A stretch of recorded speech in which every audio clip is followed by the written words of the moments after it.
On the 1st of October 1942, at the north end of what we now know as Edwards Air Force Base, a covert aircraft sat inconspicuously, its true nature concealed by a fake propeller, lest any curious observers question its design. In a momentous event, it embarked on its inaugural short journey across the desert lake bed, introducing a novel sound to the Mojave Desert and the entire United States. This aircraft was the Bell XP-59A, the very first American jet. The pressing question lingered. Would it be prepared in time to exert a significant influence on the outcome of World War II? The National Air and Space Museum of the Smithsonian Institution stands as the most frequented museum worldwide. Within its exhibits, it houses some of the most pivotal aircraft and spacecraft in the annals of history, representing the tireless efforts of men and women who have expanded the horizons of aviation. Among these treasures is the first of the Bell P-59 series, crafted with urgency and secrecy during the early years of America's involvement in World War II. It now graces the flight testing gallery of the National Air and Space Museum in Washington, D.C. The genesis of this endeavour can be traced back to a groundbreaking deal in which a jet engine initially designed in England was licensed for development by General Electric in the United States. The Bell Aircraft Company faced a daunting challenge, tasked with designing and constructing the airframe to harness the power of these revolutionary engines in just 6 months.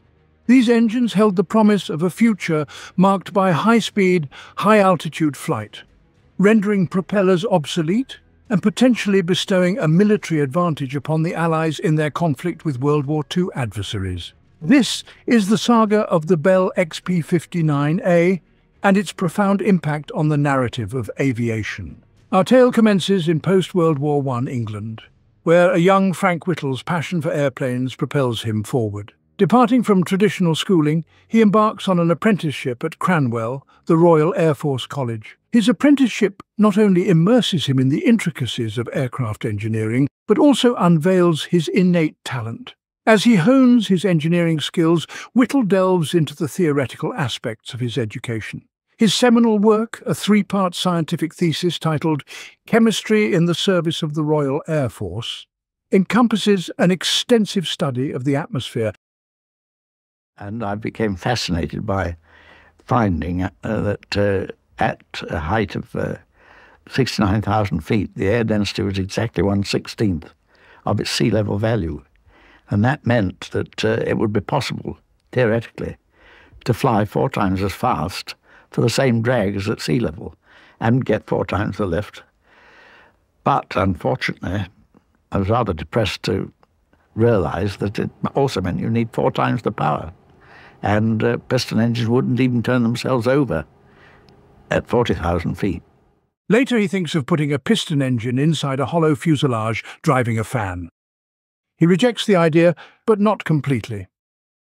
And then I suddenly thought, well, why not throw that piston engine away and substitute a turbine and boost the pressure of the fan? And that was it. That was the turbojet engine. But there is no interest in the idea. Whittle is now a pilot, known as something of a daredevil. One notable incident during his journey involved a rather harrowing experience when his rear seat passenger unexpectedly tumbled out during takeoff. Whittle's quick thinking and skillful manoeuvring allowed him to land the aircraft with the passenger clinging precariously to the tail. Amidst these adventures, Whittle remained steadfast in his dedication to advancing the concept of the jet engine. My brother officers were rather amused by the whole thing. It was known as Whittle's Flaming Touch Hole. It was an astute fellow officer who recognized the potential and advised Whittle to secure a patent for his innovative idea, leading him to do just that. And then shortly after that, he was sent to Cambridge for advanced engineering work because he'd shown a lot of engineering ability. And in fact, he was brought up his dad ran a machine shop, and he was mechanically inclined and a good engineer, basically. In 1935, while pursuing studies at Cambridge, an old colleague offered his support in securing funding for the development of the jet engine. After months of tenacious effort, they achieved success. And then in 1937, he formed his own little company, Power Jets Limited. Somebody put up about 10,000 pounds of capital, and he formed his company, even though he was still in uniform, and they let him work part-time on it. Whittle established the headquarters of Power Jets in the quaint English village of Lutterworth, where he initiated the construction of his inaugural jet engine. After an intensive 7-year period of development and Whittle's relentless dedication, the jet engine was finally on the brink of becoming a tangible reality. By April 1937, it stood ready for crucial testing. No one believed it would run at all. They didn't think it would even turn itself over. And quite a few people were gathered around to see me make a fool of myself. I was on the controls, and I gave the signal to turn the engine over with the big electric motor we had. The following account is a reenactment captured on film depicting the events that transpired at Power Jets on the fateful day of April 12, 1937. Initially, all seemed to proceed as expected during the testing phase. However, an unexpected occurrence disrupted the proceedings, resulting in uncontrolled acceleration of the engine.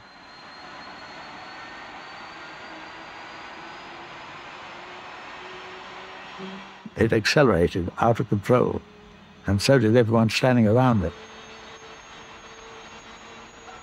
It still accelerated. That was a terrifying thing.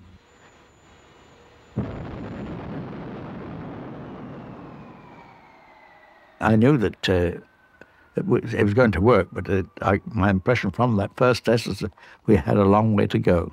The issue causing this acceleration was eventually rectified, but at that juncture, Whittle faced an impending transfer to a different location, potentially taking him away from the engine development work he had devoted so much of his life to. He ran a demonstration for his commanding officers. The engine ran at least well enough to let the powers that be continue on the job.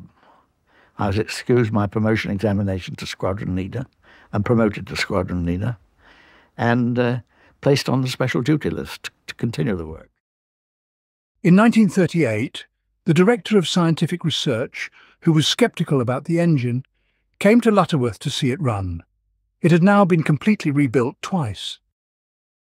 Well, I ran it for 20 minutes at near full speed, and he was at last converted, decided that we did have an aero engine, practical air, basis of a practical aero engine, and agreed that a flight engine should be ordered and an experimental aeroplane to test it. But the world was changing rapidly. In September 1939, Adolf Hitler's blitzkrieg strategy unleashed a devastating wave of attacks in northern Europe, thrusting the continent into the throes of war. The long-anticipated conflict had become a harsh reality, catching many nations, including Britain, unprepared for the turmoil that lay ahead. In the early months of 1940, the Whittle W1 engine began to emerge as a potential game-changer in the military's eyes, a possible key to victory in the war. However, its full recognition and acceptance were still a distant goal. During this period, Britain's aerial defence against the formidable German Luftwaffe relied on the Hawker Hurricane and Supermarine Spitfire fighters, which performed admirably but were closely matched by the German Messerschmitts in terms of performance. What Britain needed was a weapon capable of flying at speeds exceeding 500 miles per hour and ascending to altitudes above 40,000 feet. By April 1941, the Gloucester-Whittle E-28 had undergone successful taxi tests, with the inventor himself, Frank Whittle, occupying the cockpit for some of these trials. Nevertheless, even at this stage, official interest in the engine's first flight remained somewhat muted. Certainly no important official had turned up to see that first flight, and they refused our request for an official photographer. And such rather poor film that exists was done by a handheld camera of someone from the Gloucester Aircraft Company. On May 15th, Flight Lieutenant Jerry Sayer took the reins in the cockpit.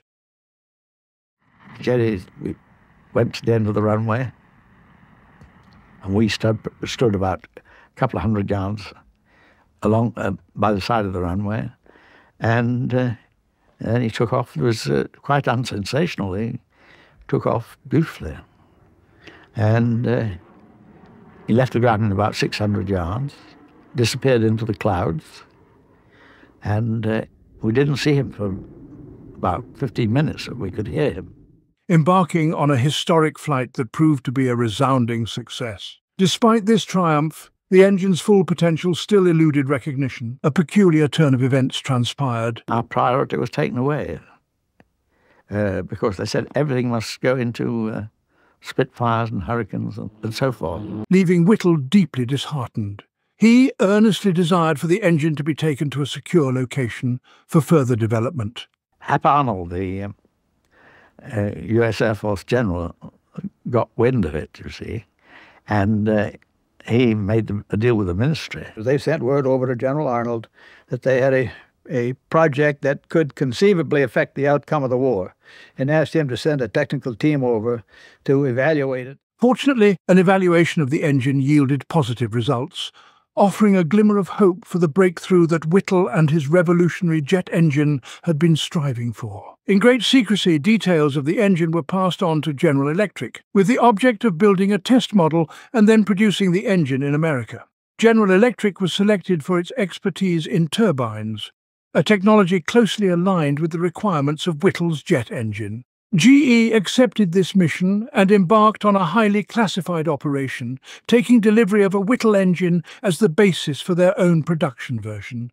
Secrecy remained paramount in their efforts. Simultaneously, Bell Aircraft established an isolated unit, shrouded in secrecy, tasked with the construction of America's inaugural jet aircraft. Bell was selected as the contractor to build the airplane, because they'd shown a lot of innovative capability, and they had the capacity to take it on. The other builders of fighter airplanes were really loaded to the gills. Another reason for giving it to Bell was because Larry Bell was there to personally ride herd on the program. However, on December 7, 1941, the landscape shifted dramatically as Japan's attack on Pearl Harbor propelled the United States into World War II. Within General Electric, a secure unit was established to test the completed engine, aptly named for the confidential nature of its work. To further safeguard the project, engine manufacturing was decentralized, with various engine components assigned fictitious part numbers and produced at different locations within the factory. The GE workers remained unaware that they were contributing to the creation of America's first jet engine, with final assembly being the only step carried out behind closed doors. The outcome of this clandestine effort was the General Electric Type 1A engine, engineered to generate 1,250 pounds of thrust. Meanwhile, Bell Aircraft grappled with the formidable task of developing a new jet aircraft from the ground up in an astonishingly brief period of 6 months. Given its top-secret status, they couldn't even utilize government wind tunnels for testing. The design was ratified after the production of a single model, and manufacturing commenced on the production floor. As another secrecy measure, Bell's jet was given a misleading designation. Bell had abandoned a project for a piston-engine fighter called the P-59. The new jet was to be called the XP-59A. The setting is Edwards Air Force Base, situated in the Mojave Desert just north of Los Angeles. Today it serves as the epicenter of Air Force flight testing, harboring some of the most classified test projects. However, in the year 1942, it was nothing more than an expanse of barren desert. The site was perfect for testing a top-secret aircraft because it was so far away from everything.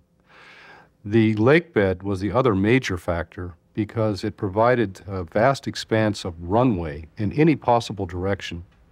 In case an airplane, in this case a jet airplane, as with the P-59, flamed out, the pilot could make a dead-stick landing from almost any position around the lake bed. When the decision was made to locate the P-59 test program here at Muroc, there was nothing here in terms of test support facilities.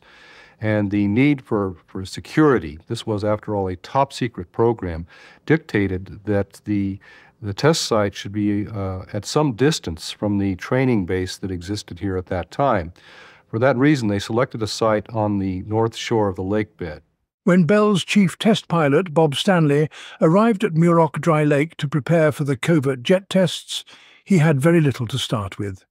The barrack was more or less completed. The water tower was completed. The hangar was not completed. It was a portable hangar which had lost a few of its parts along the way.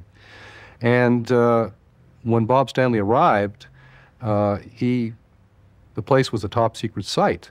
They had to get rid of the construction crew. So Bob Stanley had to oversee the final construction of the hangar and the barrack. Now, this included, among other things, all the electrical system.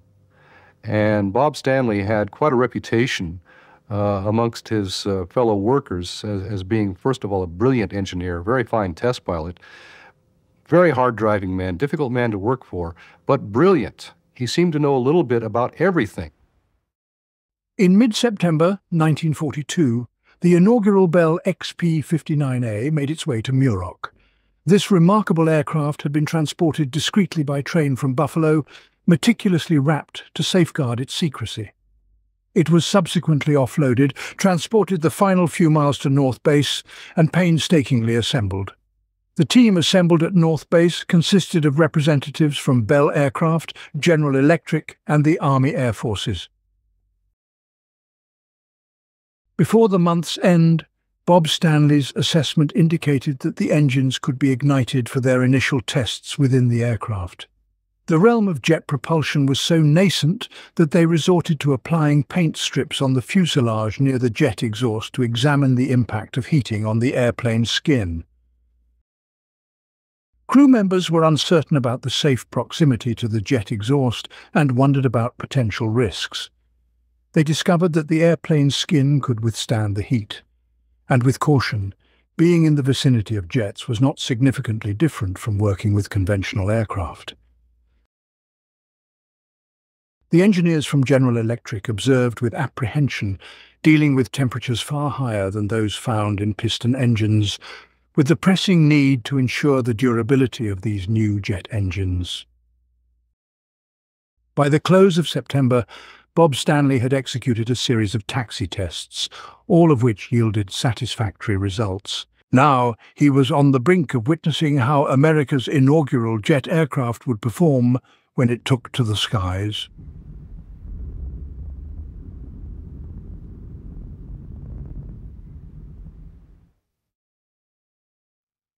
Early on the morning of October 1st, 1942, the XP-59A was wheeled out of the hangar for its first flight. The plan was cautious. The initial foray into the skies would be a low-altitude hop, and if it proceeded smoothly, Bob Stanley would undertake subsequent flights at higher speeds and altitudes. In some respects, the cockpit layout of the new jet aircraft was simpler compared to that of a piston engine plane. It featured fewer instruments to monitor engine performance. On the left side of the cockpit, 2 throttles were positioned, one for each engine. As Bob Stanley settled into the cockpit of the XP-59A on that October morning in 1942, he could hardly fathom the far-reaching impact that jet engines would soon have on global aviation. His focus was squarely on the upcoming minutes, navigating an untested aircraft.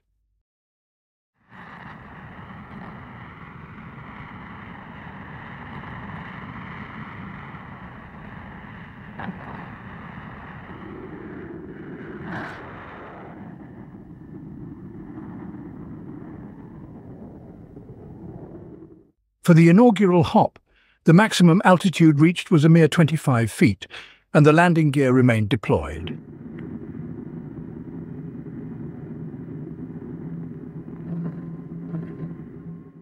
The following day, the altitude was raised, piquing the curiosity of those at South Base.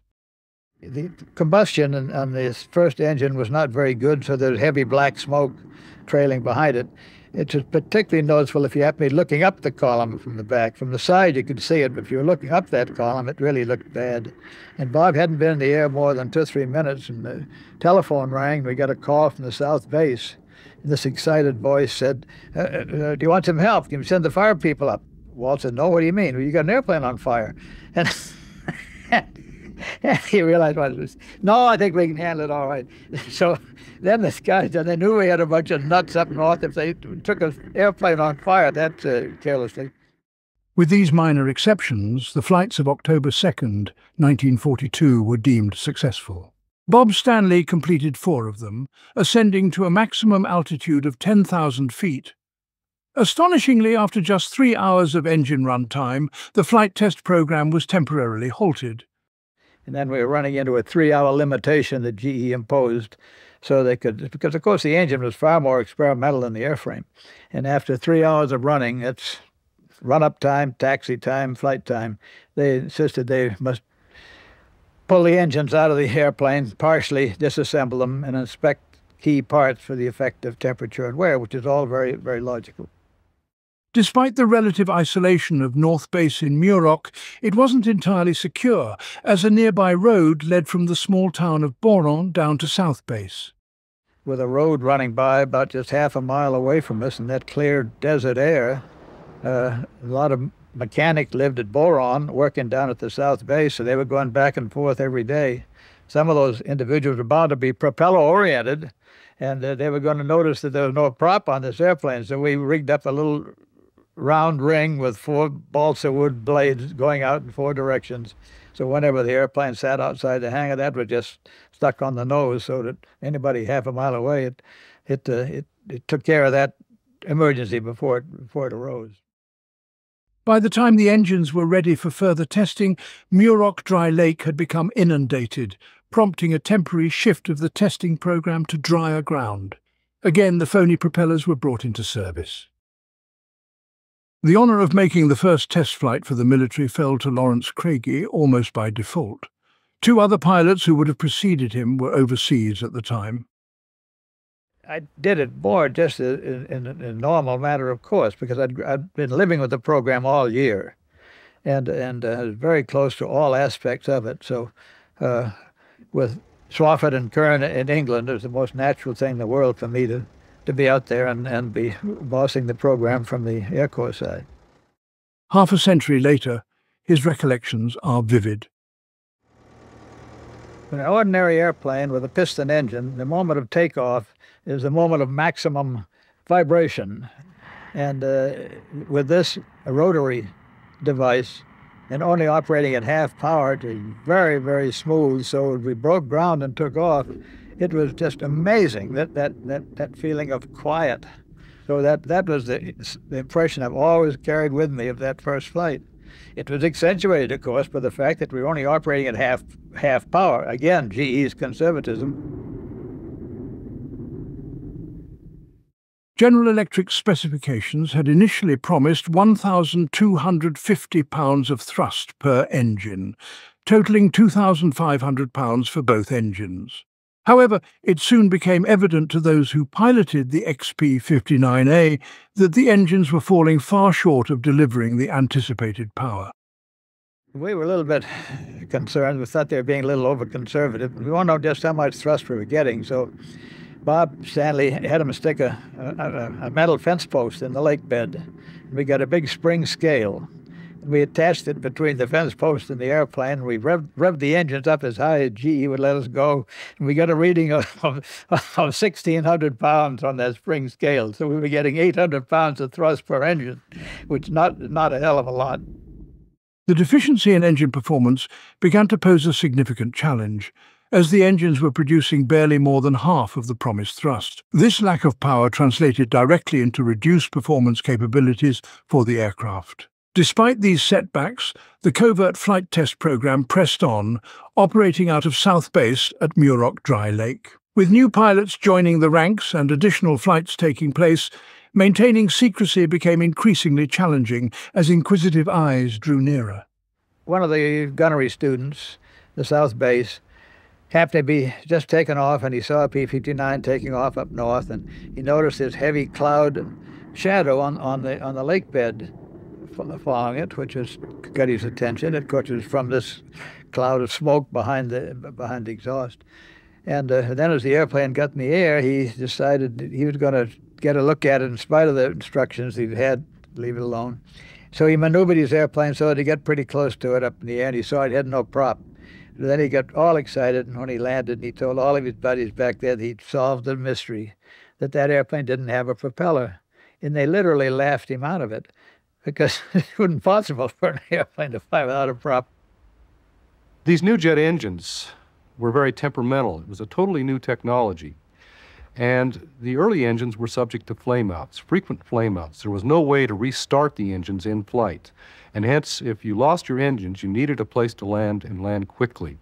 The lake bed offered this opportunity to land in any direction, as long as you were flying within the vicinity of it. It became evident that it was a very short-range affair, and this is where that unlimited expanse of lake bed paid off up there, because they thought nothing of just running a test until they ran out of gas. Stop, and they'd make a dead stick landing. In other words, just come in and land on the lake bed. They did this several times.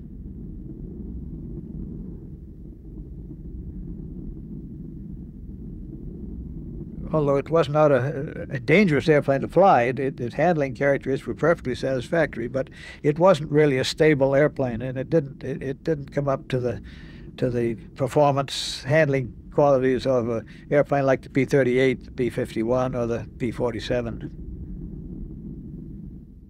The XP-59A encountered numerous minor issues, some of which were particularly discomforting in the scorching desert heat. Temperatures in the cockpit were very high, and the reason for it was that the Bell had designed a double glass canopy with provisions to pipe hot gas from the engine compartment up in there to de-ice the window and to keep it from frosting over. But the valve, which was supposed to be able to control it, wasn't functioning properly, so whether they wanted it or not, the hot air was coming through there all the time. Tex Johnston, a test pilot at Bell Aircraft, was tasked with conducting altitude tests. I was testing the airplane stability and control performance in 5,000-foot increments up to ceiling altitude. And everything was going well. And when the Wright Field back at Dayton, the Air Force, got the data from the 30,000-foot flight, which has made propeller airplanes obsolete, you know, they said, go immediately to the ceiling. And I got to 46,000 feet, and the rate of climb was, I estimated, down to just 100, maybe 100, 150 feet a minute.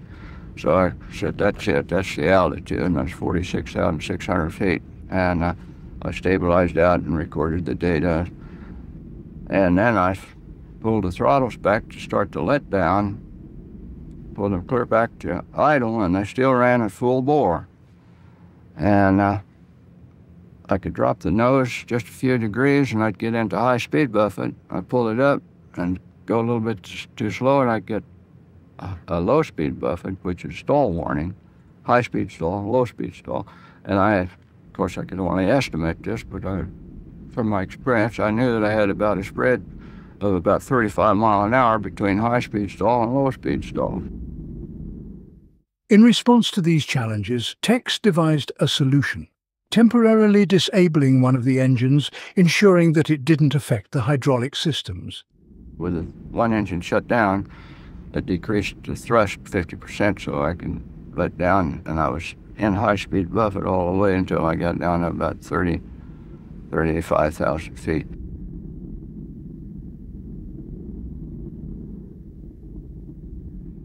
Few individuals were privy to the existence of the aircraft, but those in the know were eager to experience flight in this groundbreaking machine. In the portion of the nose airplane that would house the armament section, the guns and ammunition and so forth, they installed a little cockpit just for an observer.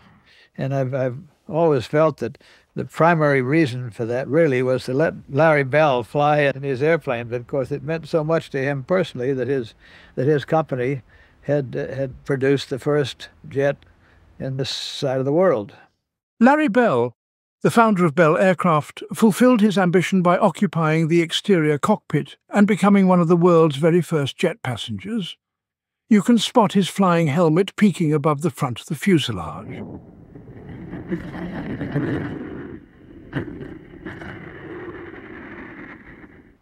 Larry Bell was just one of several VIPs who were profoundly impressed by their flights in the aircraft's unique jump seat. Tex Johnston received the honor of taking a dignitary from Washington on a flight, and he chose a route along the highway to Boron for this significant journey. And so I took him down this highway at full bore, right about 10 feet off the deck, so he looking up the telephone post. And when they came back and landed, he got out and he said, "God damn, this son of a bitch went down the road and the telephone line looked like a picket fence." Performance on flight tests wasn't the leap forward that had been hoped for. I guess we really weren't disappointed until we got well into the program when we realized that it just wasn't shaping up. We didn't begin to appreciate in the early days what a tremendous breakthrough it was going to be. But on the other side of the Atlantic and the other side of the war, the potential of the jet had already been recognized. The world witnessed the first flight of the German Heinkel HE-178, the inaugural jet airplane in 1939. However, the genuine German threat emerged from the Messerschmitt Company, and their jet fighter entered service in mid-1944. By late that year, Allied intelligence officers began detecting peculiar signs and unusual reconnaissance photos. In response, they turned to Frank Whittle, Britain's pioneering figure in jet propulsion, for assistance. I saw the photographs and was able to help interpret them. And there were plain enough of the double scorch marks of a twin-engine jet. These markings and images were the handiwork of the Messerschmitt Me-262, the most renowned and effective German jet aircraft of the war. As early as 1938, Messerschmitt had been tasked with submitting a design for a fighter aircraft powered by 2 turbojet engines. At that time, German jet technology was still in its nascent stages. When the Me-262 was ready to take flight in early 1941, the engines designed for it weren't yet prepared. Consequently, it made its inaugural flights using piston engines and only transitioned to jet power in July 1942. Pilots who had the opportunity to fly the Me-262 for the first time experienced a remarkable leap in performance compared to piston engine fighters. It exhibited superb handling characteristics and remarkable speed. However, the Me-262 didn't officially enter service until July 1944, almost precisely 2 years after its maiden test flight. By that point, the war had taken a grim turn for Germany, and Allied air supremacy was so overwhelming that the limited number of Me-262s in combat could hardly alter the course of the war. The German Luftwaffe had not developed tactical strategies to fully exploit the Me-262's high-performance capabilities, and there was no comprehensive plan for its effective deployment. One of the intriguing what-if questions of World War II revolves around the possibility of the Me-262 being introduced into service earlier than it was. Would it have made a difference in the ultimate outcome of the war?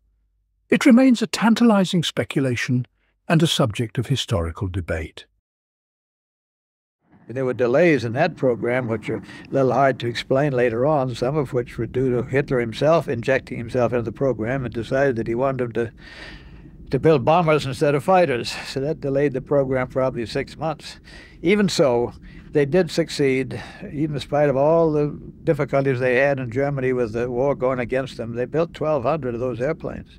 And fortunately for the Allies, only 200 of them ever saw service. In war-ridden Germany, it took a long time to develop the jet engine to operational standard, and there were other reasons for the delay. They were a successful airplane. See, they had logistic problems. They had pilot problems, and they had fuel problems, and they had logistic problems getting to use these airplanes, which is why they never used but 200 of the 1,200.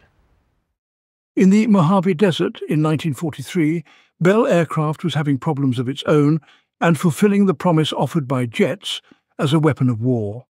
There were now 3 prototypes of the Bell XP-59A under test. They had been developed in extreme secrecy and isolation without the benefit of normal design processes available to most advanced aviation projects in America. Even after months of flight testing in the desert, Bell and General Electric found themselves largely on their own, diligently refining the engine and airframe in relative isolation. As the program developed, we wanted to give Bell some outside help. In fact, the normal thing in an experimental program would be for the airplane manufacturer to work with the NACA, utilize NACA's wind tunnels at Langley Field. But they were not allowed to do that. In fact, NACA knew nothing about this program. There probably weren't over a dozen or 15 individuals at Wright Field that knew of the existence of the program until long after the airplane flew. In 1943, Larry Bell faced a challenge. He had been compelled to develop America's first jet aircraft secretly and address the inevitable teething problems that others could capitalize on in the future. Now, he needed to secure lasting benefits for his company. Even before the prototype had taken flight, Bell had received a production order for an additional 13 planes, designated as YP-59AEs for the Army Air Force's service trials. In 1943, as these planes became available, the initial impressions were confirmed. The potential of Bell's new jet as a game-changer or even a meaningful war participant was rather limited. In January 1944, the secrecy was finally unveiled, and it was publicly disclosed that America had a jet airplane. For months, the Bell Company had been striving to persuade the military to place a substantial order for the P-59.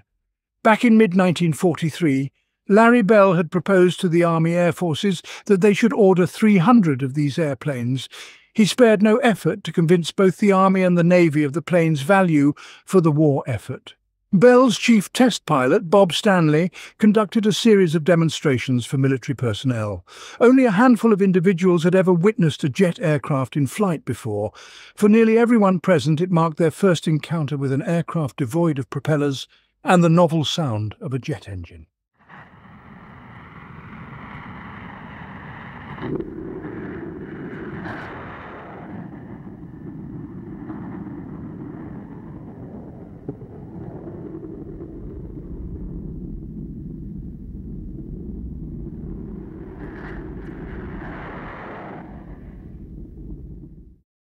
However, despite the novelty of jet propulsion, it was unmistakably clear that the P-59 did not represent a significant advancement over the best Allied piston engine fighters. It couldn't justify a substantial production run. Eventually, the Army ordered 100 of them, but only around half that number would be manufactured. General Electric continued to develop the turbojet engine, fully aware of its promising future independent of the P-59's success or failure. For Bell, it was becoming evident that their first American jet was not going to be a resounding success.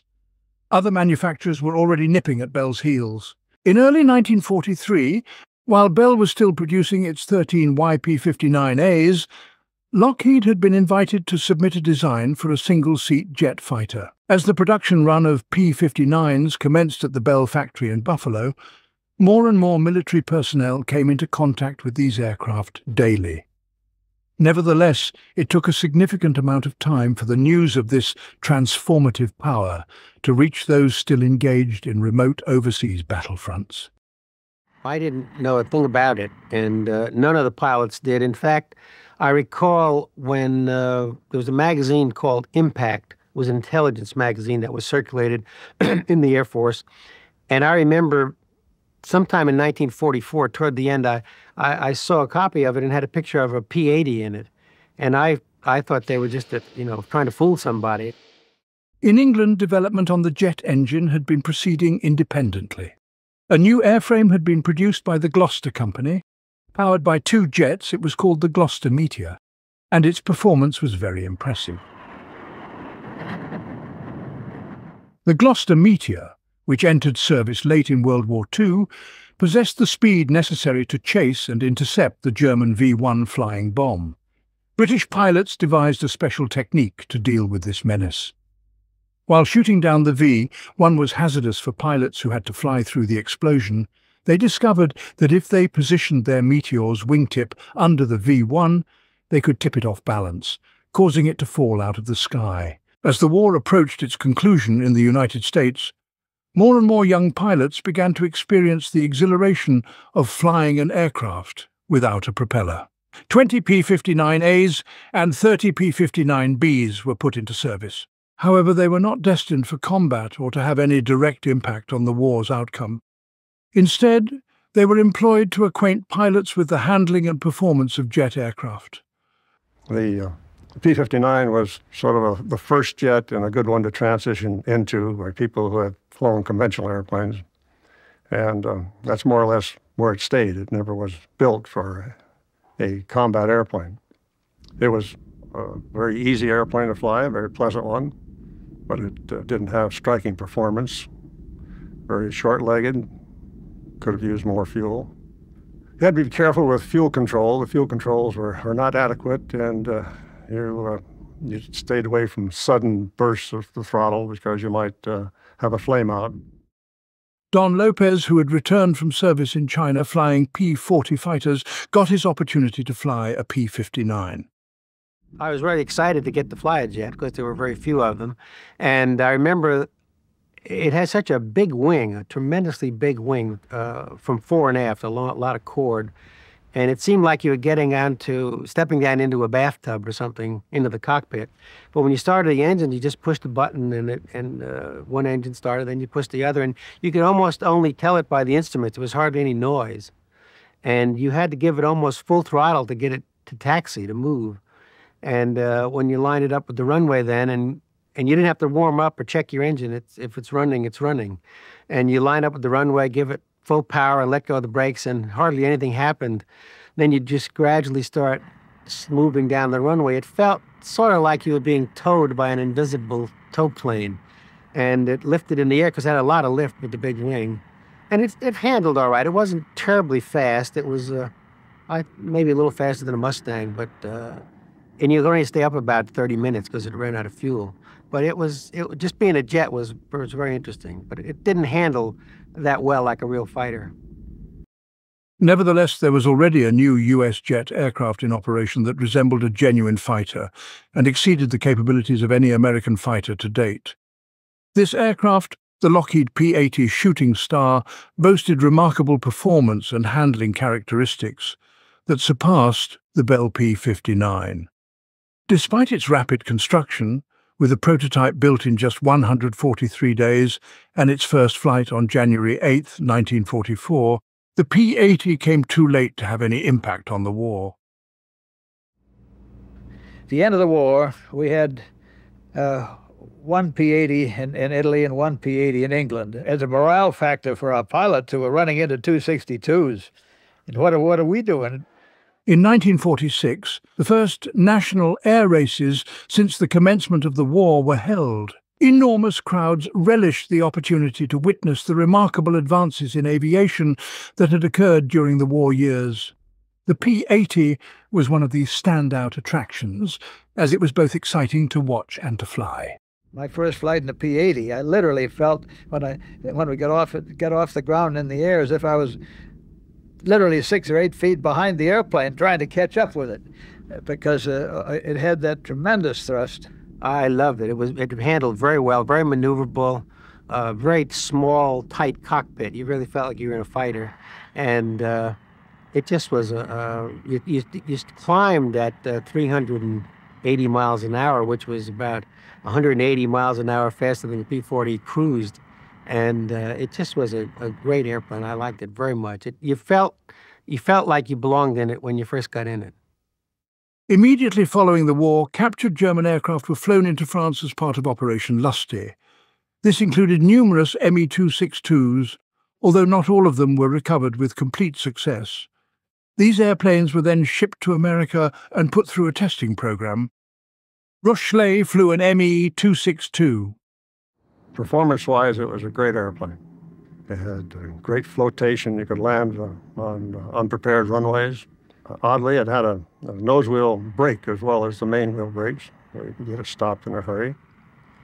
It had great firepower, devastating firepower, with the 4 cannons in the nose. It had long range. The shortcomings were it had 20-hour engines. We'd have to change the engines after about 20 hours. So in 4 years, since the XP-59A was rolled out in secret in the Mojave Desert, it had not achieved as much as other early jets. So what exactly does the Bell P-59 Aerocomet mean in the annals of aviation history? Had the airplane been developed in a normal fashion, with all of the wind tunnels of NACA and all of the capabilities of NACA and the Air Force available to it, a lot of these things would have been discovered and would not have existed in the airplane. So it was not a successful military airplane, but it was the beginning. It was the first jet in this country, and Bell truly did a remarkable job under almost unbelievably difficult circumstances with security and the other hamstrings that they were subjected to.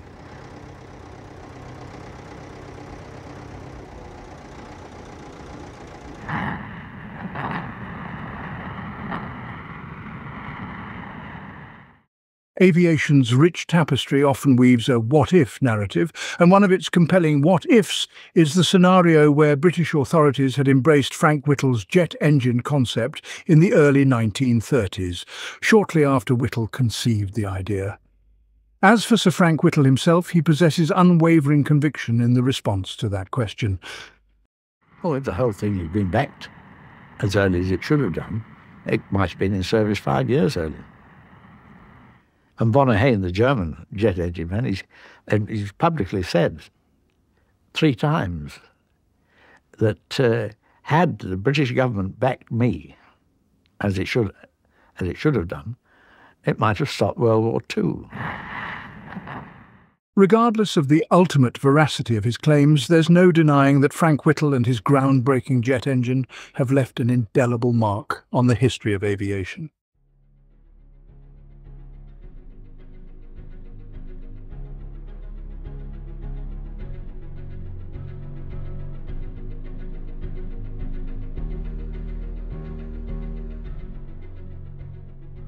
I was born on June the 1st, 1907, in Coventry. My parents were working class. My father was, that time, a foreman in Alfred Herbert's machine tool manufacturers. And I lived there in Coventry for 9 years, went to an elementary school there from the age of 6 onwards.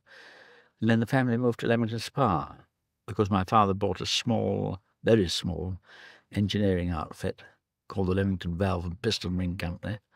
And I really did get my first engineering experiences there because I helped him sometimes for, I think it was about 2p an hour or something like that, making slots in valve stems. Excellent. And you went to grammar school, but I think you had a limited application at school.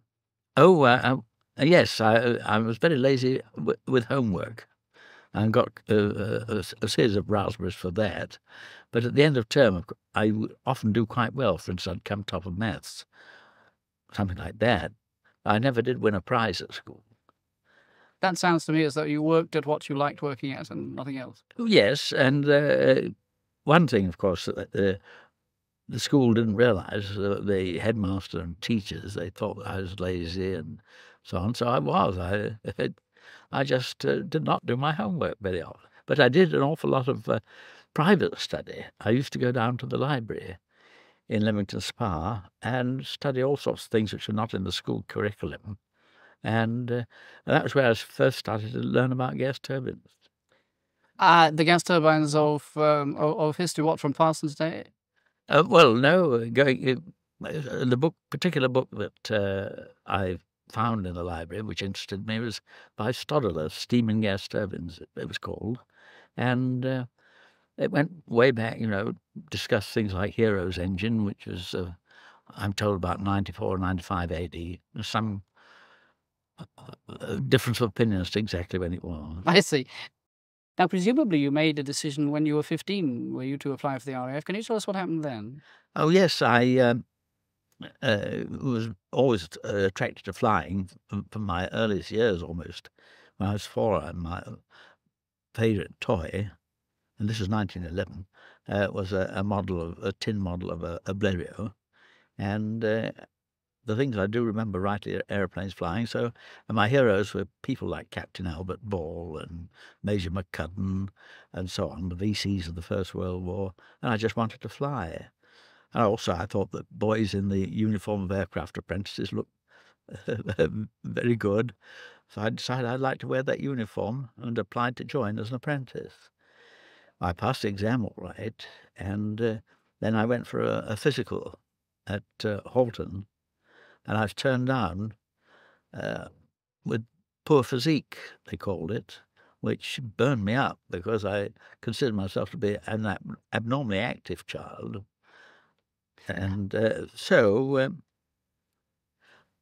I was sunk for the time being, but before I left the camp, a very kindly physical training sergeant, if you can imagine such a thing, took pity on me, and he gave me a diet to follow and series of exercises, Max Alding exercises.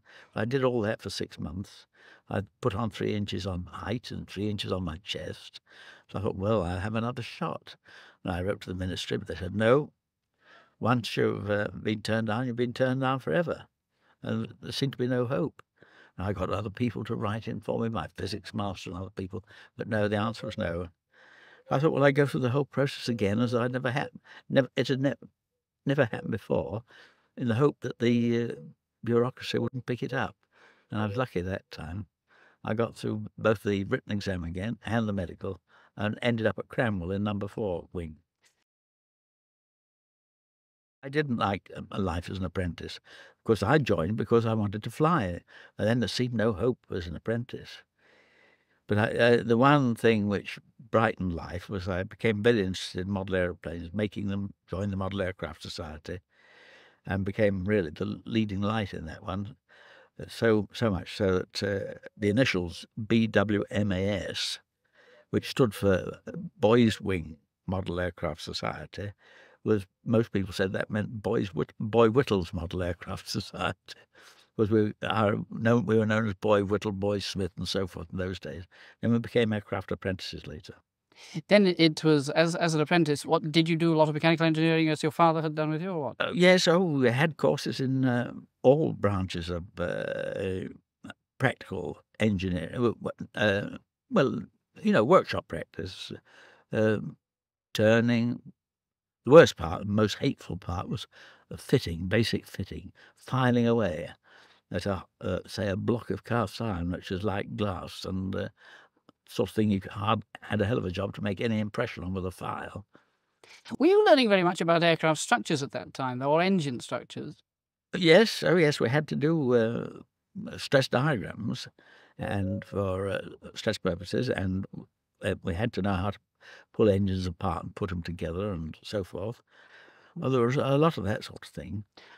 And presumably the time you spent with your father was useful too. Oh, yes. I was already familiar with things like lathes and drilling machines and milling machines. Was your father particularly inventive? My father was a very inventive man, but unfortunately he just didn't have the education to back it up. But every week, practically, there was some new scheme. He wasn't very persistent, you may gather. And one week it would be a gear drive, a new gear drive for a car. Cars were very much in their infancy in those days. Or next week it would be perpetual motion. And I couldn't convince him that perpetual motion wouldn't work. Life as an apprentice, was it the RAF discipline that you found irksome? Oh, I didn't like the discipline at all. And I particularly disliked stamping away on the parade ground, because it did seem to me that it didn't help an awful lot to one's training in a service like the Royal Air Force. But I do realise now that that discipline is important. How then did you become a cadet? There were to be 5 cadets selected from number 4 wing at Cranwell, and I was number 6 in the passing out list. I hadn't been a leading boy, which was quite a handicap, because up to that time, no boy who hadn't been a leading boy ever made the cadet college. But Wing Commander Barton, as he was then, my commanding officer, had seen this large model aeroplane that would made a 10-foot-6 wingspan, and that and other things, I suppose, impressed him. So when the number 1 boy failed because of his eyesight, it made me eligible. So I was recommended. I went through the medical and so forth. There was another narrow escape I've since heard about, and that was that Lord Trenchard nearly stopped it because I hadn't been a leading boy and I hadn't made my no kind of a name in sports, on which a lot of weight was put in those days. And he said to Barton, "Are you sure you're not making a mistake?" So this is according to Trenchard's biography. In that biography, it says that Barton said he thought that he'd got a mathematical genius. So Trenchard said, "All right, Barton, but if you've made a mistake, I'll never forgive you." The RAF nearly went without the jet several times over. Mhm. That was excellent. So you come to be a cadet. Doing what at first, Sir Frank? As cadets, we had a very full program, of which, from my point of view, and from the point of view of most of us, flying was by far the most important. We only had 2 or 3 flying periods a week, but that was the real highlight of the whole course. Otherwise, we covered service subjects like Air Force law, buzzing, that's Morse code, and well, everything connected, which are particular to a fighting service. And then humanistics, we had to read certain, like Lamb's essays, and I had to write an essay on that. And there was humanistics, that particular branch, and then history, and included history, and quite a lot of workshop stuff, rigging airplanes, pulling engines apart and putting them together again. But the great joy was flying, was it? Was your if you can just say that again, was your physique no limitation on actual cockpit drill? I wasn't. My comparatively small physique, I should say, was rather useful in flying. There's no problem about physique sitting in an airplane and flying it. And what were the aircraft types? They were presumably wooden fabric, were they? I learned to fly on the Avro 504K. That was a very ancient type of aeroplane, 1911 type. And it sort with a toothpick between the wheels, to prevent it tipping over on its nose, which in reality it helps it to tip it over on its nose, or even turn upside down. Which you never did? No, I didn't in the Avro 504K, but I later did in the 504N. I have to confess that I wrecked 2 or 3 aeroplanes. 3 at least, yeah. But in forgivable circumstances. Well, no. I was in trouble, for instance, the first one, shortly after I'd gone solo in the 504K, I got lost. And this was at Cranwell, and wanted to get back to Cranwell when the visibility had deteriorated very badly. I think it was down to about half a mile. And I thought I found myself over the hangars at Digby. And I thought that the hangars at Digby ran east and west. But they didn't. They ran north and south. So I was targeting Cranwell from the line of the hangars, you see. Now, the curious thing about this, I never thought of quoting it in my defence. Where the compass should have been, there were just 4 screw holes. I didn't have a compass. But I never thought of quoting that about it. What did happen was that I aimed 90 degrees in the wrong direction, realised that I was getting more and more lost, saw what I thought was a beautiful green field, and it was young corn with very soft soil. So when I landed, I pulled up very smartly, and the wheels sank in. And I tried to find out where I was, and only some farm yokels came up, and they couldn't really tell me. They said Cranwell was over there pointing, and or Sleaford was. They didn't know where Cranwell was. And anyway, in the end, I thought, well, I'm going to have another shot. So I got one of them to swing the prop, trained him what to do, contact, switch off, contact, switch off. Then when I got all set, he forgot all the drill. He said, "Be you ready to start us, sir?" All words to that effect. Anyway, I got going. And then when I opened up the engine, see, my wheels had sunk in so that I didn't move for a few seconds. Just the tail just lifted in the slipstream. I thought, well, if I can get moving a little bit, it'll begin to ride over the muck. And so that's what happened. I was watching the hedge getting nearer and nearer, rain all over the windscreen. I've made it. So I sat back, and then to my horror, dead ahead was about the only tree for miles around, and I couldn't miss it. I just flew straight into it. Were you hurt? No. The airplane wasn't much good. But there was a court of inquiry, presumably. No. I just got a rocket from my flight commander. It was the day, incidentally, of the cross-country run at Cranwell, which all cadets hated. And most of my fellow cadets thought I'd done it to get out of the cross-country run. Splendid anecdote. I think we have to come to the fourth year thesis now. Yeah. So, could you just take me through that and say to me that everyone had to write this thesis, and just tell the story in your own terms? A lot of people keep asking me how the jet job started. So, and I tell them the fact, which is that as a fourth termer, I had to write a thesis. All cadets had to write a thesis, and I'd written 3 on parts 1, 2, and 3 of chemistry in the service of the area.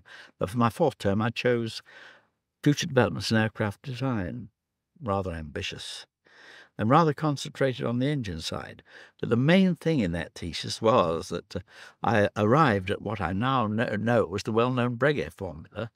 I wasn't familiar with it at the time, connecting speed, range, engine efficiency, and so forth.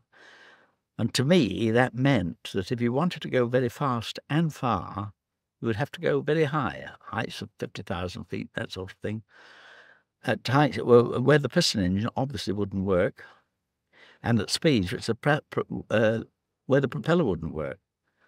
So I started to look for a new kind of power plant. Well, I was struggling with looking for a new kind of propulsion. I looked into the rockets, and my calculation showed that with a bit of luck, you might get 10 minutes endurance, which isn't a lot of use for airplanes. So I then turned to gas turbines and driving a propeller. But of course, the snag was I still had the propeller, which just is no good for very high speeds. The height doesn't bother it too much, but it just doesn't like the high speeds.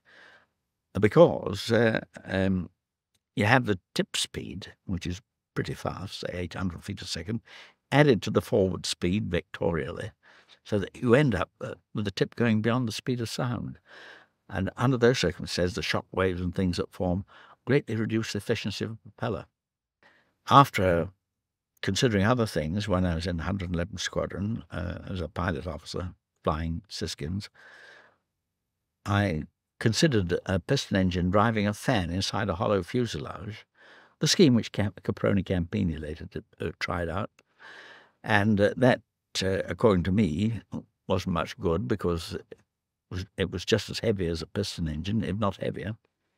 And the fuel consumption was shocking, so I discarded that. And then thought, well, why not throw that piston engine away, up the compression ratio of the fan, and substitute a turbine for the piston engine? And there was the turbojet. This was really the moment of discovery. Did it come to you out of the blue? Well, it didn't come to me out of the blue for the simple reason that I've been trying to find it for 18 months. And but just the thought, get rid of the piston engine and substitute a turbine. You might say that came out of the blue. Whether I was having a bath or whatever at the time, I couldn't tell you. I forget. But you did wonder afterwards, I think, like so many inventors, why it had taken so long. I did indeed. Well, I wondered, after the idea had come to me, I thought, oh, my goodness, why didn't I think of this before? And it seemed so obvious then. So how was your Cranwell thesis received, Sir Frank? My Cranwell thesis, when the professor marked liked it. He wrote on it, in effect, because he didn't really understand it, but he gave me 30 out of 30, which I thought was quite satisfactory. R.D. Williams, who became so very important in the development, is now Sir Rolf Dudley Williams. He was a first-termer with me at Cranwell. We were in the same hut, in fact, and I used to help him with his more technical studies, and we kept in touch. And when I was at Felixstowe as a float plane test pilot, he was there as a member of a flying boat squadron temporarily at Felixstowe, by which time I'd had the idea and had discussed it with various people. And at Felixstowe, incidentally, it was considered quite a joke amongst my brother officers. Leonard Snaith, one of the pilots there, christened it Whittle's Flaming Touch Hole. So I'd frequently been greeted with the, how's the old flaming touch hole getting on? Of course, it wasn't getting on at all, because though I'd been helped to take out a patent by W.E.P. Johnson, another close colleague, it wasn't making any progress. But then Dudley Williams came into the story later on. He was invalided out. He wasn't well, and he was placed on the retired list. He joined up with another officer who had been invalided out after a bad crash, and the two of them approached me in 1935 after I'd made many unsuccessful attempts to get the thing exploited, and asked me whether I'd done anything about it. If not, he thought he might be able to raise some money. Can I just take you back? I knew there was somebody with initials W.E. Don't get me wrong. Can I just take you back to the fact that your CO became interested, referred you to the Air Ministry, and then you went to see first, I think it was Tweedy, wasn't it, who took you to Griffith? Yes. Could we go through that? Yes. When at the end of 1929, when the idea came to me, I was at the Central Flying School at Wittering doing the flying instructor's course. One of the instructors there was W.E.P. Johnson, who became a very good friend and colleague in later years, and he'd been trained as a patent agent.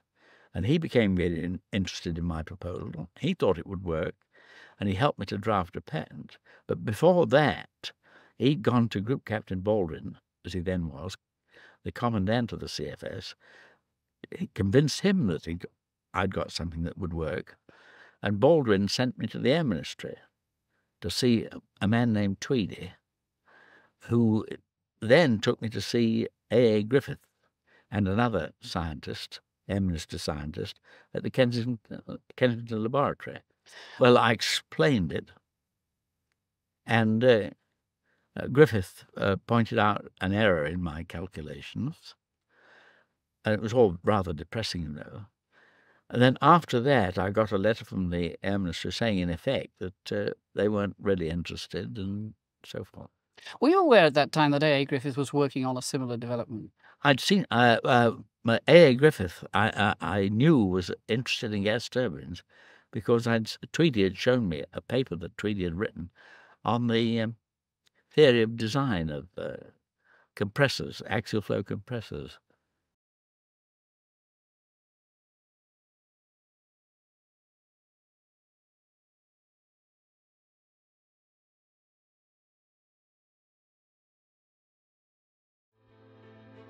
Aviation, the art of aeronautics, began with the dreamers, inventors and daredevils who dared to defy gravity. The journey of aviation was nurtured by pioneers like the Wright brothers, whose first flight marked a historic milestone. The role of aircrafts in world wars was groundbreaking, dramatically changing warfare strategies.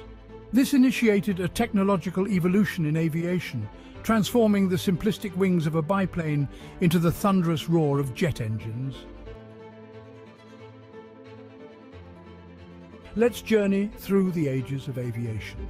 Behind every great aircraft, there were great minds. These visionaries, like Sir Frank Whittle, the innovator of the turbojet engine, redefined air travel. Then there's Skunkworks Kelly Johnson, the genius behind the SR-71 Blackbird. His designs combined speed, stealth and power, crafting machines that dominated the heavens. The contributions of these pioneers have left an indelible mark on the canvas of aviation, shaping the course of history and inspiring generations of engineers and aviators. Each epoch in aviation history gave birth to extraordinary aircrafts, each with their own unique features and roles. The Lockheed SR-71 Blackbird was a marvel of speed and stealth. The F-105 Thunderchief, a supersonic fighter bomber, was vital in the Vietnam War. The P-51 Mustang, a long-range fighter, was critical in World War II. The P-47 Thunderbolt, a heavyweight fighter, was used extensively in the same war. The A-10 Thunderbolt II, the Warthog, is a close air support icon. The Messerschmitt Me-262 marked a leap forward in aviation technology. Each of these game changers were instrumental in their eras, and their legacies still resonate today. Beyond the game changers, there are those that have transcended their practical roles to become icons. The Concorde was not just an aircraft, it was a supersonic symbol of luxury and speed. The B-52 Stratofortress, a strategic bomber, is an icon of power and resilience. These magnificent machines and others like them have become much more than just aircrafts. They are enduring icons that encapsulate the audacious spirit, the relentless innovation, and the boundless ambition that define the world of aviation.